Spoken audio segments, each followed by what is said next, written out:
Shit. Yeah, we live now. Here we There go. it is right there. There it is right there. The broadcast is live. We live, man. Welcome, A. First of all, welcome. Another Monday of What's in Your Glass. We've been doing this a couple times, couple weeks. Very light, funny, living room style. You know, I had to get my brother on here, Anthony Anderson. Before we do that, I just want to take a few minutes to just shout out all the fans that's watching, all the viewers that's watching each week who's locked in. Everybody, thanks for doing y'all part by pouring a glass for me and Anthony Anderson today. You know, always remember, keep in mind that it's important that we flatten the curve by continue staying home. Let me get that out the way. And comment on how y'all staying busy and staying in shape while sheltering in place. With that being said, I got my guy Anthony Anderson. And yes, sir. This is how we do it. We always started with a virtual chair, so let's virtual chair. Okay, I don't have anything poured yet. This is new to me. I don't know how we do it. All right, so I'm gonna let you pick. Okay. Let me move backwards then. Okay, hold on. What we got? What's my options? All right, so I got this. I got the little Camus. Okay. Tab, Okay. and then I got this SR Tanello out of Napa Valley. Little private vineyard, small vineyard, man. So let's go with that. Go with that? Yeah, I mean the Camus, we always do Camus. Well, that's what we gonna do then, baby. That's what we gonna do. Before we get our virtual chairs, let's talk to the people. How you holding up during this time? I'm doing great, man. I mean, you know, we all are sheltering in place, man. It's a crazy world, a crazy time that we're living in right now. Fortunately, my family's healthy and well. I pray that yours is, and everybody that's watching this right now, I pray the same for them. But, you know, man, a lot of self-reflecting, a lot of gardening in my backyard, man, a lot of wine drinking, a lot of cooking, and staying in shape, man. I went vegan about 3 months ago. Oh, wow. And, so I've been diligently staying focused on that, man. My weight was getting out of control for two reasons. One, I'm a type 2 diabetic, and I had to increase my insulin. And increasing my insulin, the weight just came out of no place. Literally overnight, I gained like 30 pounds, and so it was a tricky dance to find that balance of what I needed to do to maintain where I was, and so I just decided to go back vegan again, and I did, and my glucose numbers have dropped dramatically, man. Oh wow, congrats, man. I've dropped 18 pounds of the 30 that I picked up, so I'm happy, brother. I'm good, man. Well, that's a good reason to cheer. You got that bottle open yet? The bottle's open and it's poured, baby, right here. I like that. Virtual cheers, man. Big toast to AA and to everybody that's out there tuning in. Virtual cheers. Salute. Salute. Before we kind of get into the kind of what we drinking, we'll go down that path. What I mean, obviously you answered the question about what you've been thankful for, you know what I mean, how the quarantine has impacted you. Like what's some things that you've learned about yourself throughout this whole process? You know, I learned that it's okay to be still. Okay. You know, I'm the type of person that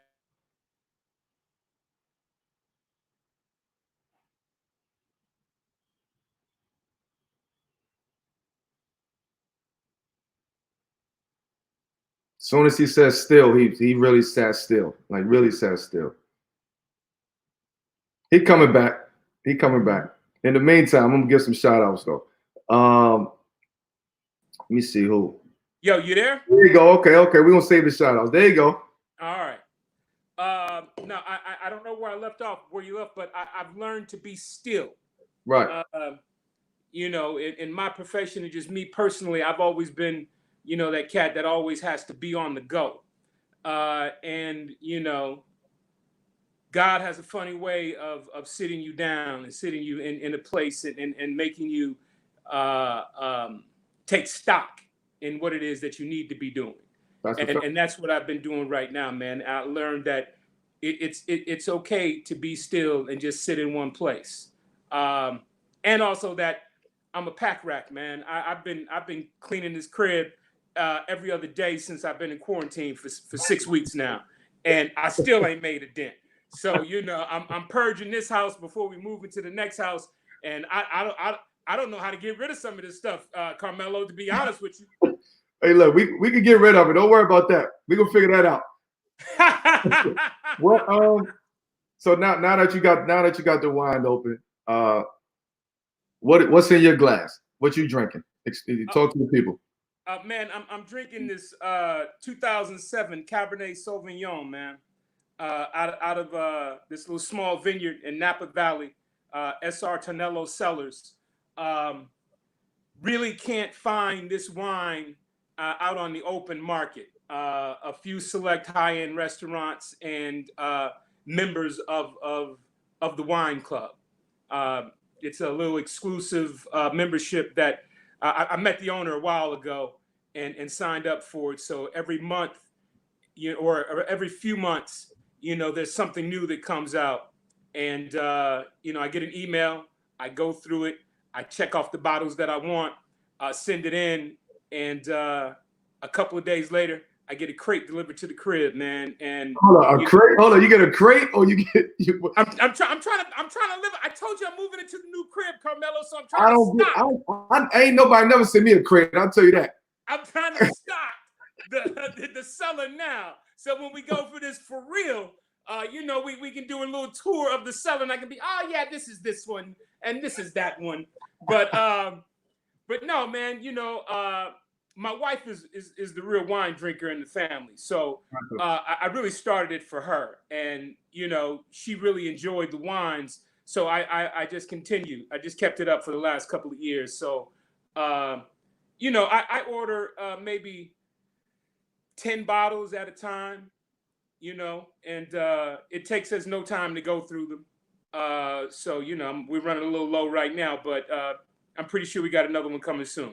Absolutely. What's the for the people that's watching it? What's the price range on that? This one right here, man. I think this bottle is $120 for the bottle. I'm sure this right here. You can go. And what's crazy? It's rated one of the top wines in the world, and I had no idea. My sister-in-law who drinks with my wife and all, she went online and looked at the rating, and it's rated one of the top wines that's out there, and I had no idea, man. So it's pretty tasty. Best, no doubt. I'll be waiting for my bottle. Oh, I got you. Don't worry about it. I'll be waiting for my crate to pull up. I'll tell you that. Now in my glass, I'm drinking Opus. Their second wine, Overture. Of course you are. I had to give them a shout out. Overture. It's their second wine. It's a Bordeaux blend. I actually think is fantastic. Especially being Opus second wine, and everybody who knows Opus and what they bring to the market and what they've been doing all these years, for them to come with a second wine that's the standards are very high like that. I'm proud. I can say I'm drinking something very, very good and special at the moment. So Overture, Opus second wine, incredible. What's the price point on that one? The price point on Overture is like, I think 120. I think it's one. Well, you talking about Opus now? Opus gonna get they bang for the buck. So they it's about 120. I was saying the 120ish range. Yeah. What's let me see. Okay, let's get to Blackish a little bit. Let's talk. What's it like finishing another season of Blackish? Like what's the experience like? It's an experience like no other for me in television, man. to be able to tell these personal stories every week for the last 6 years has been truly a roller coaster ride, and for the show to resonate with an audience worldwide, and I'm not talking about just within our community. I'm talking about a worldwide audience, man. And people stop me all over the world and say, when I see your family on screen, I see mine. Wow. And when that was first told to me after the viewing of the pilot, that's when I knew that we had something special. And for us to be 6 years in, coming back for our 7th year in early August, and to have the cast that I have, and Tracy Ellis Ross and Lawrence Fishburne, Jennifer Lewis, Marcus Scribner, Marseille Martin, Miles Brown, Dion Cole, Peter McKenzie, Jeff Meacham, the list goes on. And I can't I'd be remiss if I didn't bring up, our writers and our showrunner. It's truly a collaborative effort.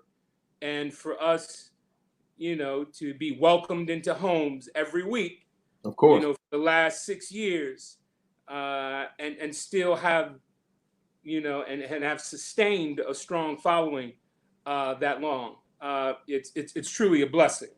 Got you. Yeah, I feel the same way. We big fans of the show, big fans of Kenya, big fans of yours, and we lock in. You know what I mean? So appreciate it. Of course. Like, what is that? Because I have my own opinion on it, but to you and being somebody who's in it, like, what is it? What does Blackish means? What do you think Blackish mean to the Black community? Man,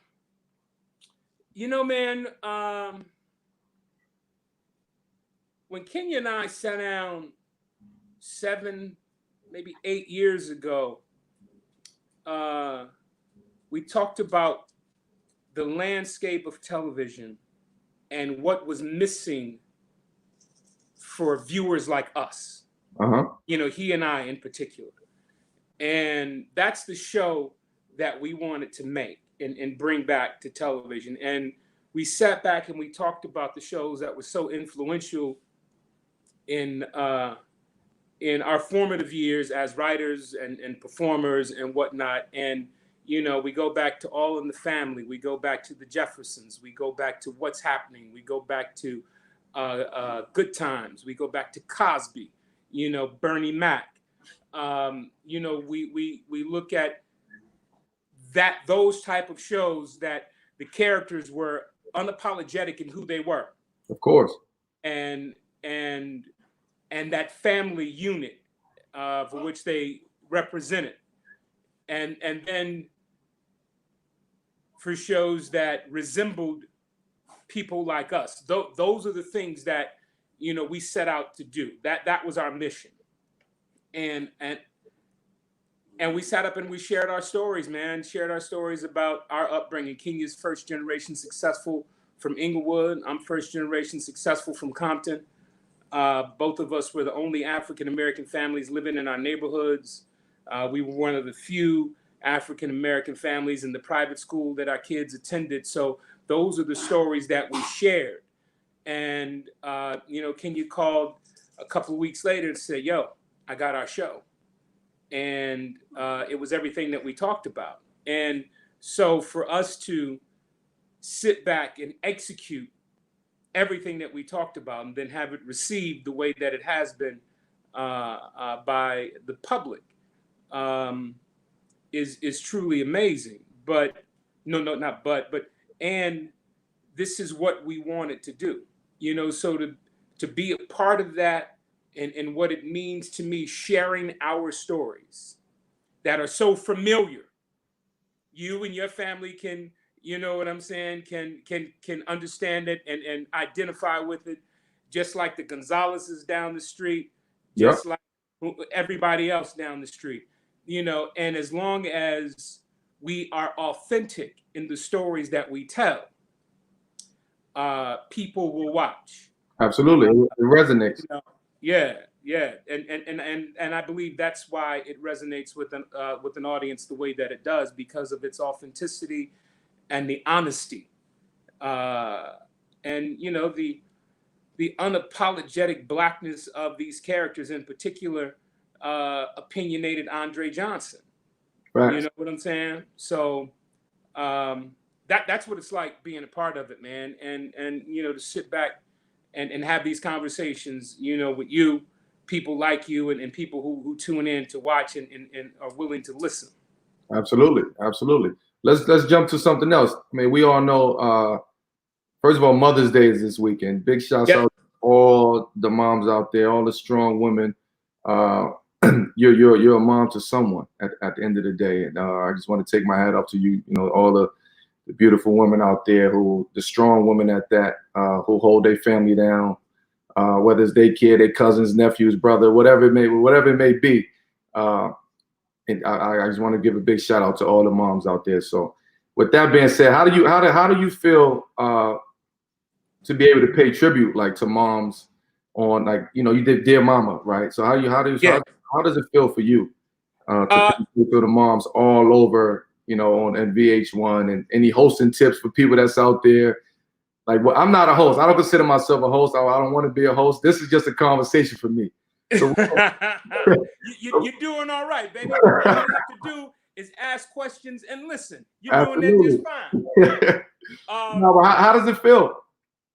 It feels great, man. When Shakim approached me to do it, 6 years ago now, I was like, yeah, let's do this. And to be able to honor mothers, and mine in particular, and the story I'll give you about my mom's is, my mom's always wanted to be an actor, but she ended up becoming a single mother at 17, and she put her dreams of acting on hold to raise an actor.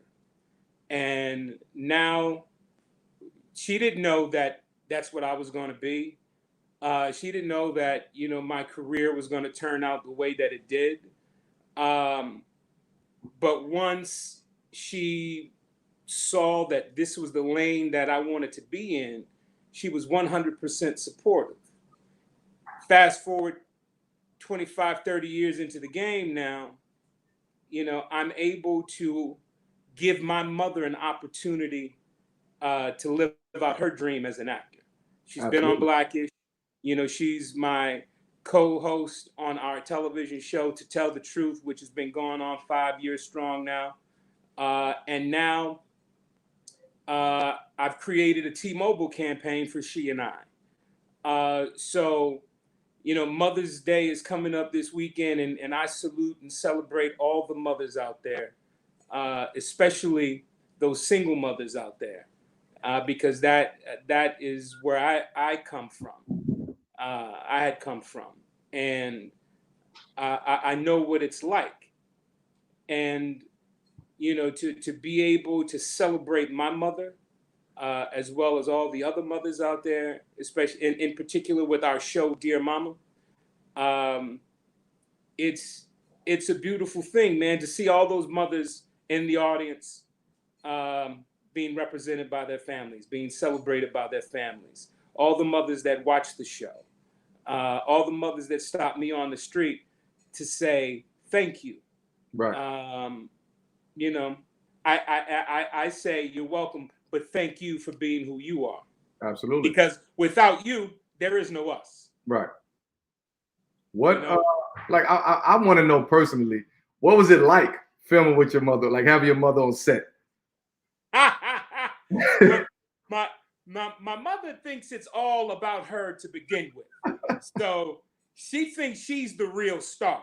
So I let her have that.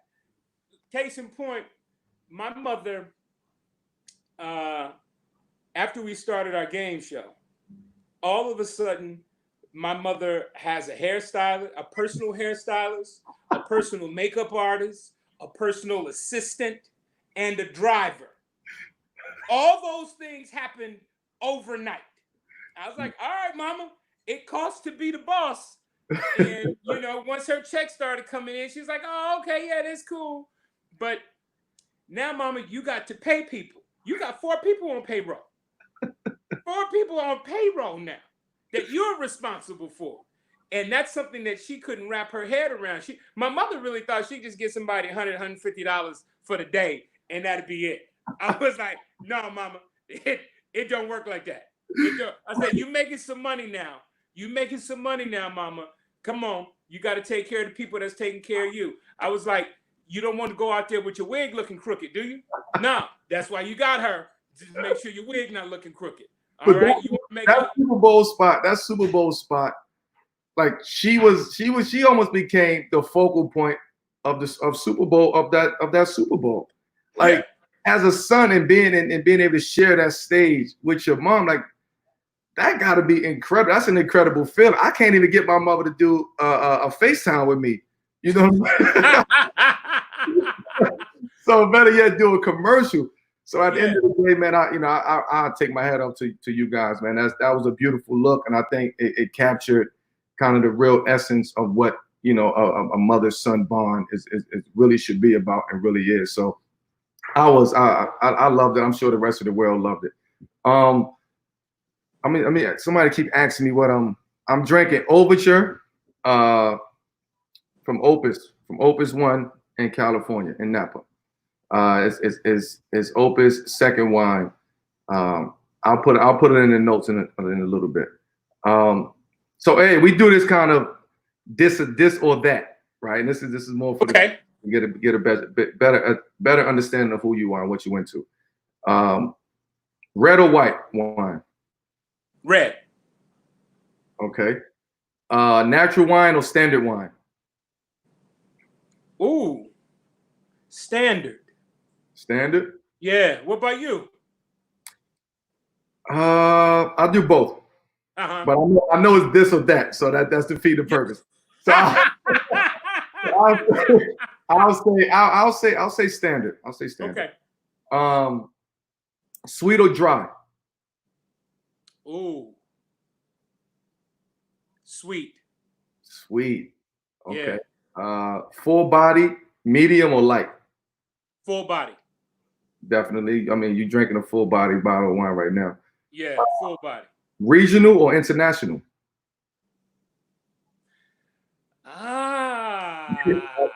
This question gets a lot of people. That depends on a lot of variables. Carmelo. Is this or that? I know. Okay. All right. Since I'm drinking what I'm drinking right now, I'm going to go with regional. Okay. That's a good answer for right now. Yeah. Do you like sangria? Pam Grier? I loved her in Coffee. And you didn't say Pam Grier, right? Sangria. you like sangria, not Pam Grier. I thought you said Pam Grier. I do like sangria. Obviously, red sangria, right? Yeah. No. You like white sangria? You didn't. Okay, hold on. You said this or that. You just asked me if I like sangria, and then you go like, obviously red. You don't know what I like. It depends on the season, Carmelo. Okay. And does the time of day play a factor? No. Okay. So you like white sangria, depending on the season. Okay. Yeah, answer for me then, Carmelo. Just go and answer all the questions for me. You're a $2 Chuck, or you like box wine? Oh. My mama loves the box wine. Okay. Firenze. Or what was that box called? Firenze. I don't know. I'm gonna go with $2 Chuck. You ain't messing with the box wine, huh? No, not no more. That's when you used to sneak in the fridge and hit the little button on it. Yeah, I remember that. What's first? I got something else. First and last. First major sports event you ever attended? Ooh. First major sports event that I ever attended. the Olympics, man, that I got kicked out of because we had stolen tickets in LA. In LA, the 84 Olympics. And I'm gonna tell you what happened, man. We were playing in the street. White dude rolled up in the car. It was like, yo, Anthony. I turned, looked, and said, yo, what up? He's like, yo, man, you wanna go to the Olympics? I was like, yeah. Just handed me 4 tickets. I had no idea who this white man was. He heard my boy say my name, so he just screamed out my name. Yo, Anthony, you want to go to the Olympics? I was like, yeah. He gave me 4 tickets and drove off. And it was 3 of my homies that were there. And I was like, yo, man, y'all want to go to the Olympics? And they were like, yeah. I went in the house, told moms. Moms dropped us off at the Coliseum. We got into the Coliseum, saw Carl Lewis win a gold medal. Yep. As we were walking to our seats, sat down in our seats, watched a couple of more things. Then some people showed up and was like, yo, you're in our seats. I'm like, no, these are our seats. And they're like, no, these are our seats. And they pulled out some printed ticket stubs. And I was like, these are our seats. I had the real ticket stubs. Unbeknownst to me, they had security with them. And like, those are the tickets that were stolen from our office. And security was like, can you 4 gentlemen get up? Got up. So I said, hey, man. And I told him the whole story. I was like, hey, man, we were just playing in the street. Kid came, some dude drove up. Some white dude drove up in a car and was like, yo, Anthony, you want to go to the Olympics? And gave us these 4 tickets. And they were like, yeah, well, those tickets were stolen. And they were stolen from those people right here. So we're going to have to ask you to leave the stadium. And escorted us out of the Coliseum as Flojo was winning a race, man. It was crazy. So that's my first sporting event. Hold on. Speaking of that, speaking of Carl Lewis, have you ever heard his national anthem? Yes, I have.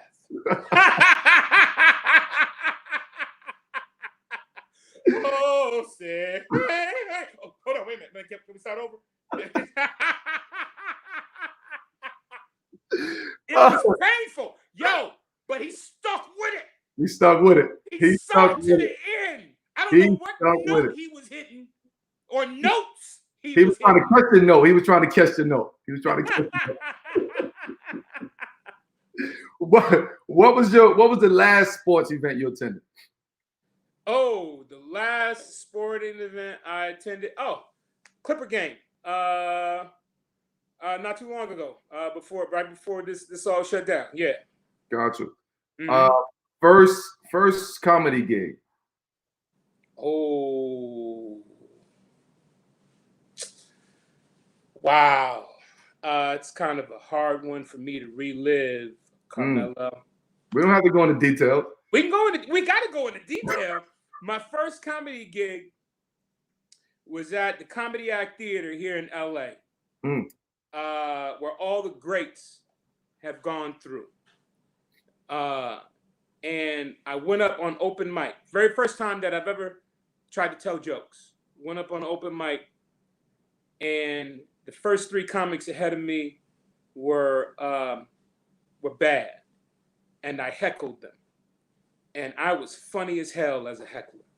And the moment I got the biggest laugh as a heckler, they called my name next. Nobody knew who I was. Nobody knew my name. And I was like, yo, I don't have to go up there. You know, I done already got my laughs. I'm good for the night.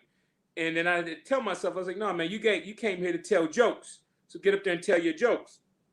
So I got up and I started walking towards the stage. And they saw that it was the heckler, and everybody laid in on me as I made it to the stage. You better be funny, mother. All this, man. And I get to the stage, and literally 5 seconds after getting the mic, they turned my mic off. Damn. And I was like, the hell with it. I don't need a mic. I threw the mic down. And at this point, everybody in the theater were crucifying me. And then they turned my light off. I'm literally on stage no more than 15 seconds, Mello. and no mic and no light, being crucified by a room full of comics. And I had to humbly walk off the stage and lick my wounds that night. And that was the first time I got on stage and tried to be funny. Damn. What was the last comedy gig? Last comedy gig where it was some time ago, but it was nice. It was nice. It was. I'm gonna have to think back, but it was. I think of me. I'm hosting the event.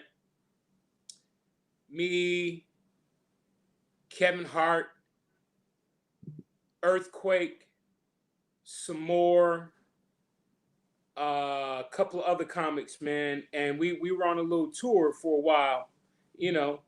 8,500 seats a night. Killing it. And that was the last time that I was on stage doing something comedy. At least 10 years ago. Wow. What let me see. Oh, I got one for you. And you can ask me this too, but I don't know if I'm gonna have an answer. Well, you can ask me anyway. We meet a lot of people in our life. Yeah. Celebs, icons, legends, and so on and so forth. What was the first time you were starstruck?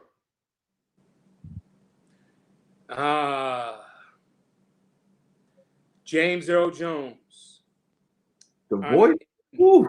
I'm in, and what's crazy, James Earl Jones is the reason that I wanted to become an actor outside of my mother. So watching his old stuff, and I was like, yo, that's how I want to be.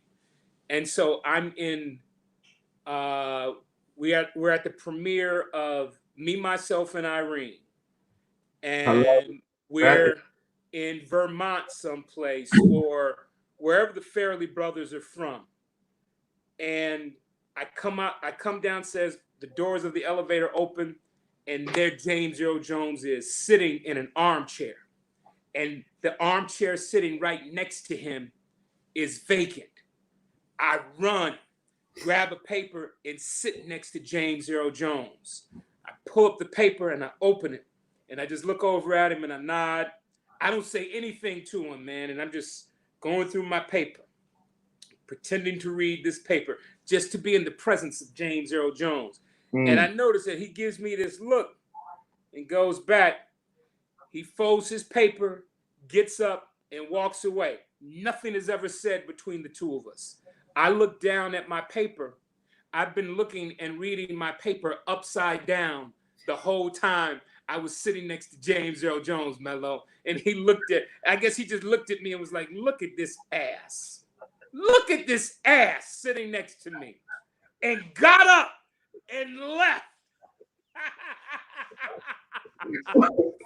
Well, you got to come correct when you're around a voiceover, baby. Man! I'll come correct. Now tell me this. Who were you first starstruck by? MJ. I met MJ in high school.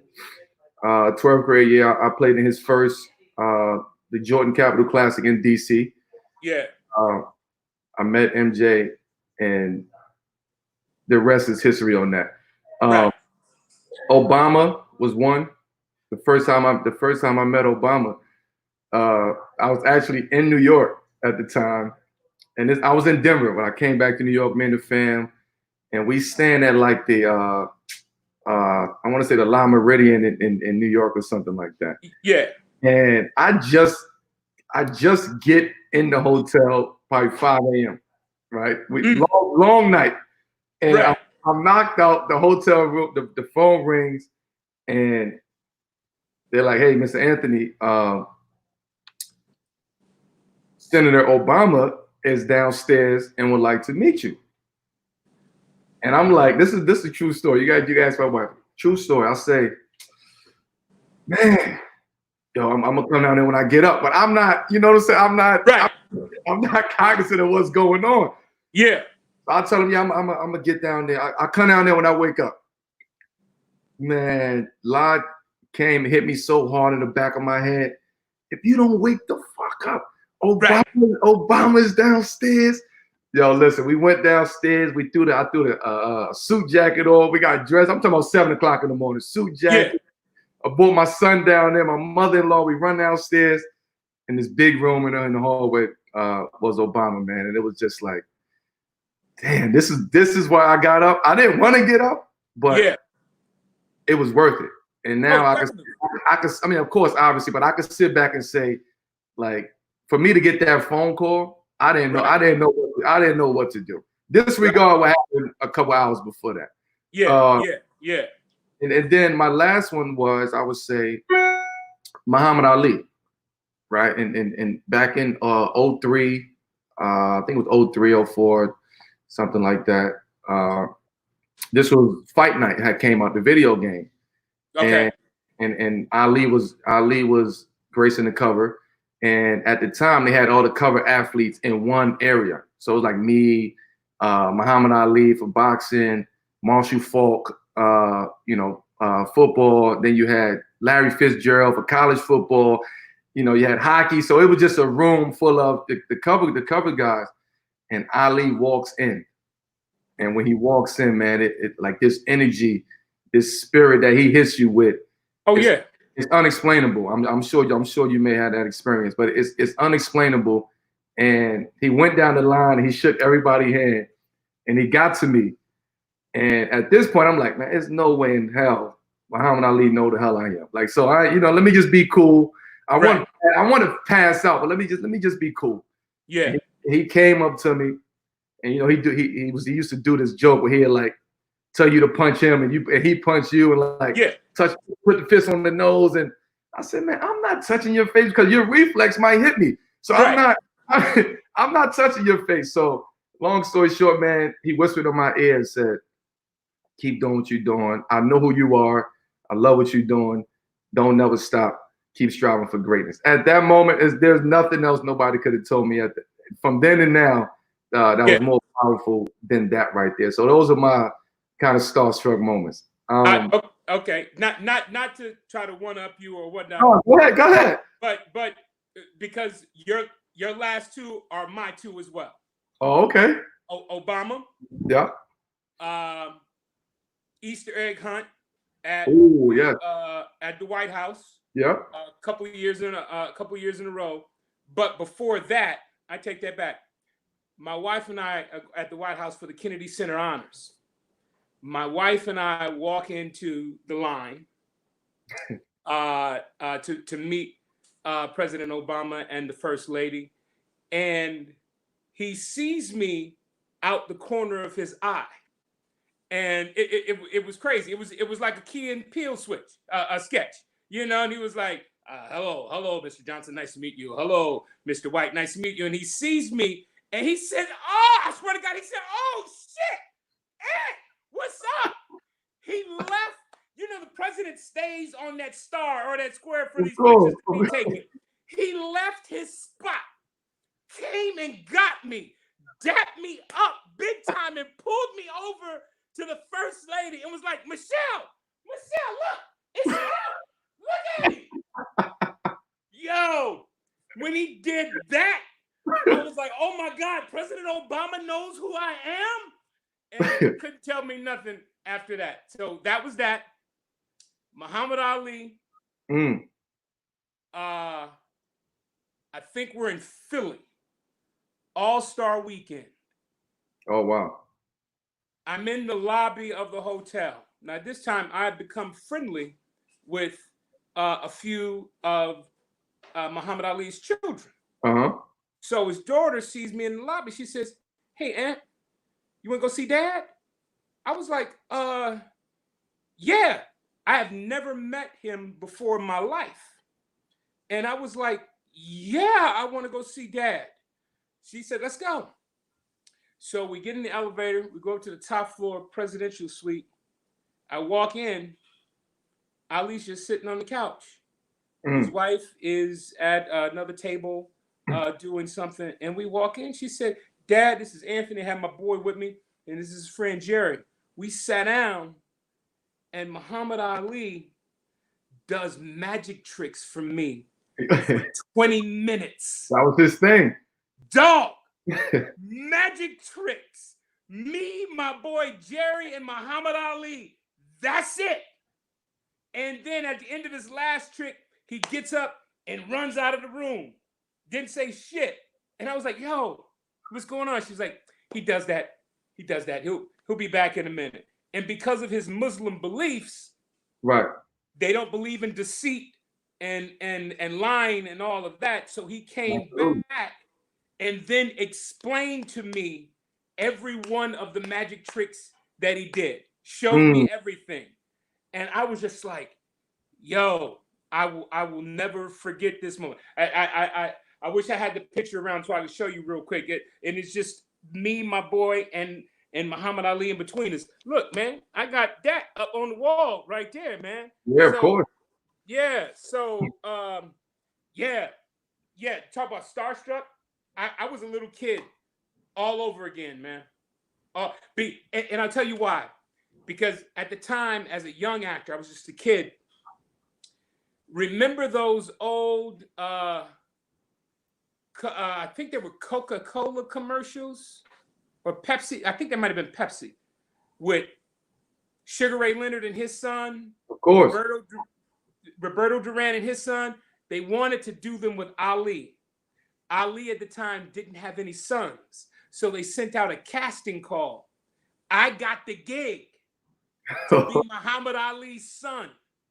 But because of his Muslim beliefs, absolutely, can't do it. They couldn't do the commercial because that was, so it went away. I never got to meet him or anything, but I got cast to be his son. And so for this to come full circle now, I know the family, still haven't met him at this point, and then all of a sudden, hey, Aunt, Dad's upstairs. You want to go meet him? Hell yes, I do. So there we go. There we go. That's crazy. Them stories are nuts, man. I'll never forget that night that I met him for the first time. Never, ever, ever. We have some like what's in your, right? So you finish it off. What's in your quarantine music playlist? Ooh, it's crazy, man, because I was just going through it right now. I was trying to compile a list of old school hip hop and R&B from the 90s. Okay, my vibe. Yeah, that's I can't. I was just in the back listening to some Tupac, some Dre, and some Biggie right before we started this, man. While I was on the treadmill getting ready for this and compiling my list. So that's what it was, man. Because hip hop for me, I don't think there's any era that's better than that 90s era of music, of hip hop for me in particular. You know what I'm saying? It was just different. It said something different. It meant something different to those who were doing it and to those who were listening. Yeah, it was a different energy. It was a different energy, and it gave you a different energy. Those times, 90s, late 90s, like that was kind of like only the strong survived back then at that moment. You had to come correct, R&B and hip hop, right? So you had to come correct. What's in your Netflix watch list or queue? I gotta support my boy Kenya with Black AF. That's hilarious. Yeah. Hilarious. What Tigerland? Not Tigerland. What is it with the tiger? Oh, yeah, my guy Joe Exotic. My God.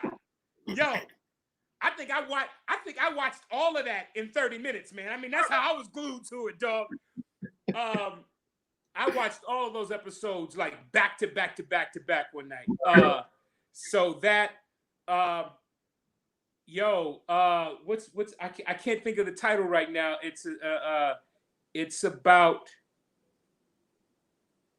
drugs. Damn it. I wish I could turn on. But anyway, those two so far. Got you. What so I asked a lot of people to give me kind of their like their best food, drink, like cultural recommendations in the form of like sip to this, right? So sip to this. Wine, favorite. I'm about to go with this Caymus. I'm gonna go with this Caymus only because I'm not only you turned me on to Caymus. I remember that. I remember that. That night. So this Caymus Cabernet, Okay. Sauvignon, that. Okay. Your favorite cocktail. Sip to this. Oh man, okay. Do you remember the French Connection? Absolutely.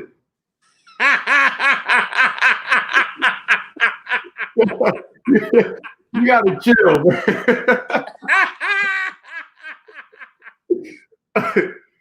That was my favorite for years, man. Now it's a Hendrix and tonic, or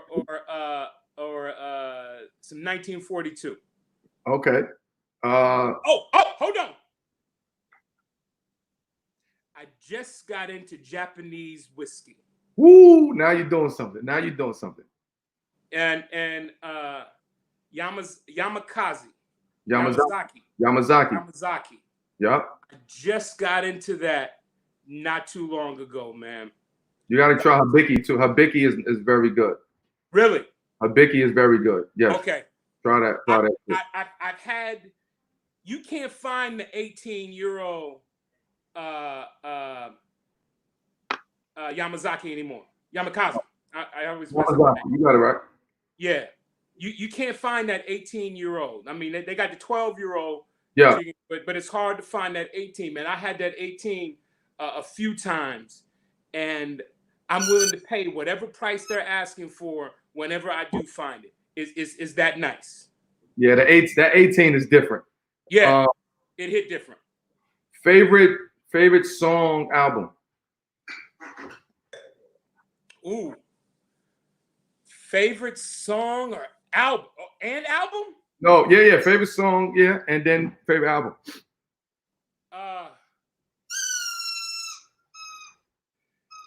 Okay, look here, man. Never Too Much by Luther Vandross. One of my favorite cuts. Can you move that? The squeaky thing. And my favorite album.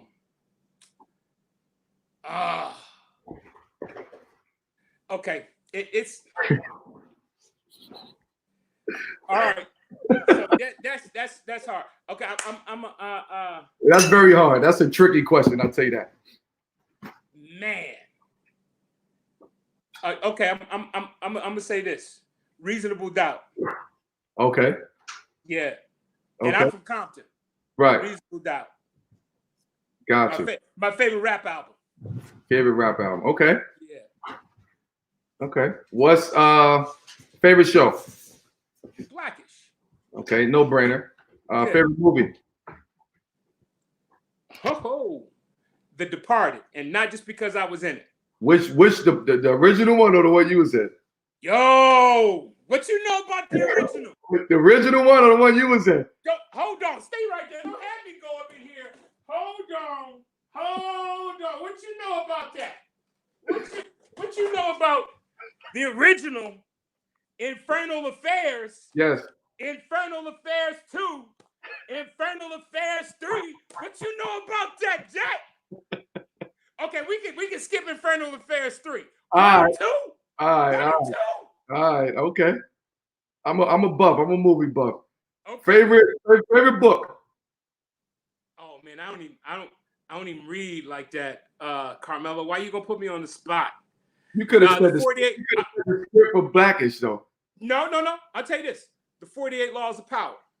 That's my favorite book of all time. See, look, I got it. I thumb through it. I go through it. Got you. And I hit you with some other stuff. The Celestine Prophecy and the 10th Insight. Ooh. Yeah, see? Mm-hmm. I just had to think a little bit. Okay. Yeah. Favorite meal? When I was eating meat, A nice bone-in ribeye with oh man, with some lobster mac and cheese and some broccoli, nice glass of wine, and some dessert, or some stewed oxtails that I make myself, man. Okay. That's and some butter beans, stewed oxtails, some butter beans, and some brown rice. Those two right there. Yeah, instant sleep action right there after that. Oh, for sure. Probably the main reason I'm a type 2 diabetic. Comatose after that.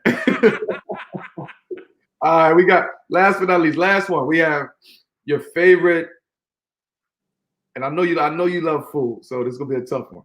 Okay. Your favorite restaurant spot.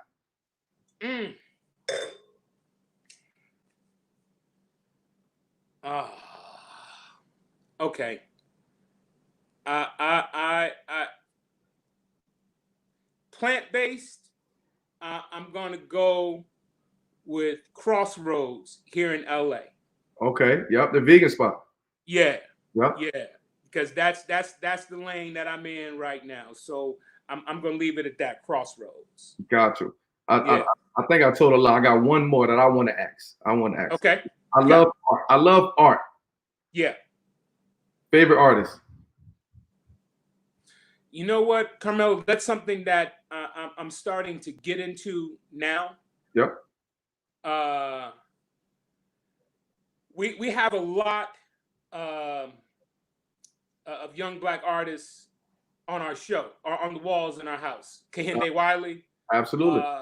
And a couple of other people. But growing up, what I really enjoyed was the work of Ernie Barnes.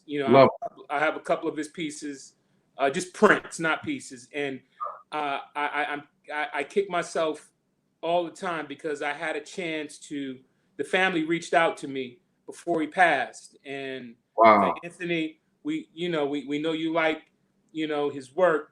We like for you to come down and get a couple of pieces if you can, if you'd like. Ernie's health is failing, and we'd like you to have some of his pieces, but before it happens. And I don't know what happened, man, and I never did. And he unfortunately passed not too soon after that. But I'm gonna find some pieces, man, some pieces of his original, and get them. But yeah, those two. For those who doesn't know Ernie Barnes, please do your research.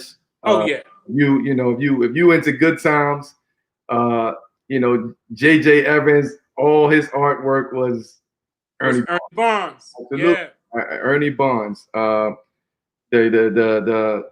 was it? The album cover. Marvin Gaye. Marvin Gaye. What was that? Sugar Shack. Sugar Shack. Come on, baby. You know your stuff.